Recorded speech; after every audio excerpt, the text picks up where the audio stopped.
What is good, YouTube? It's that one camera guy back at it again with another video for you. This is just a quick test video showing you what the update on the MC-11 adapter does for you, the version 7 update. Now, I held off on updating my firmware from version 4 because for apparently when you upgraded it to I think to 6, it sort of bricked Canon lenses again. But it seems like Canon lenses seem to be working again with this update, so I don't know if it sort of fixed that problem. But with the version 7 firmware update, what happens now with your Sony cameras, in particular like the Sony A9, you can actually do continuous autofocus and actually hold the shutter button down. So I was actually able to get 20 frames per second with continuous autofocus while shooting. Now I'm going to show you video footage before the actual update, so go ahead and check that out right now. If I hold the shutter button down at 10 frames per second, 20 frames per second on high, it's not going to continue focusing. So let's see. Alright. Now I'm going to go ahead and set it to medium. As you can see it change on the screen. Let's try it again. Okay. So now we're going to go to low and see if it does anything differently. Right.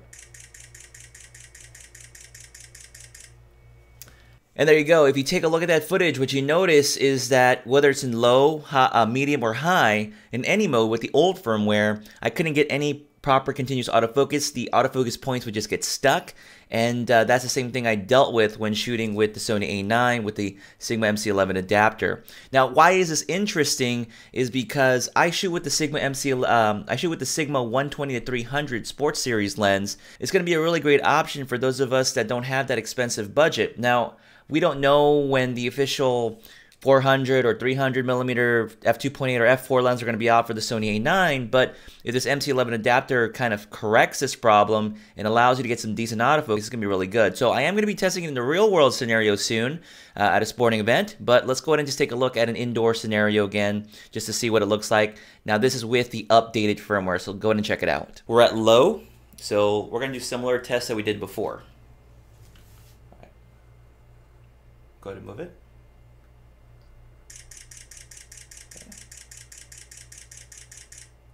Okay, so if you saw what just happened there, it did continue to track at low speeds.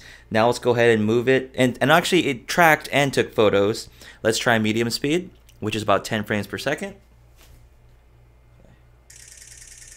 All right.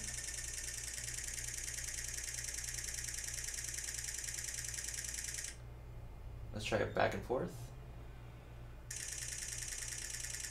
Okay, now back. Back. Now back towards me. Alright. Man, it wasn't... You could see it was slow. It picked up when it moved. Yeah. I'm not explaining it. It's just kind of odd. Alright, now we're going to go ahead and jump to high. Continuous high. Let's try the same thing. Now we're at 20 frames per second.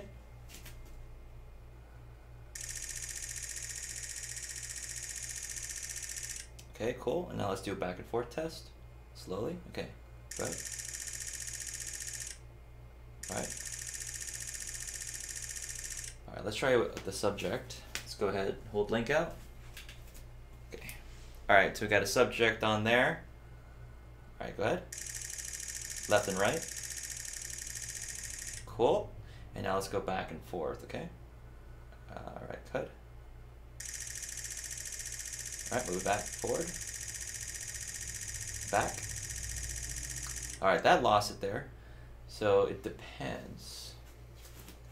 Alright, so there you have it. I think we can preview some of the images. Maybe we can't. Alright, so we're taking a look at the images here. Let's back away. Let's take a look. Alright, there we go. Let's see. We can tell... That looks pretty good. Like the left and right, this is still at that 10 to 20 frames per second. That's pretty good. So there's not a lot of major movement laterally. I think it's fine. But when you back up or move forward towards the subject, you're going to have some problems. But there you go. That's when it lost focus. And then it picked up again, right? It lost it, but as it got closer, it picked it up. Well, that's it. The MC-11 adapter definitely got some improvement bumps. It now performs very similar to the Metabone speed booster that I have here. that's EF to E mount. But then again, it's only applicable to the Sigma lenses actually. So if you have the Sigma lenses, you get that full compatibility across the range, and so it's very interesting. Now, with regards to video, it's still noisy when you autofocus, but it does tend to autofocus just a little bit faster than it did before. But the continuous autofocus and firing it off is something really new. Guys, that's all I got for you in this video. If you found it helpful, consider giving it a like, subscribe, check out my other videos. And with that said, I'm your host, That One Camera Guy, and I will catch you on the next video. Bye.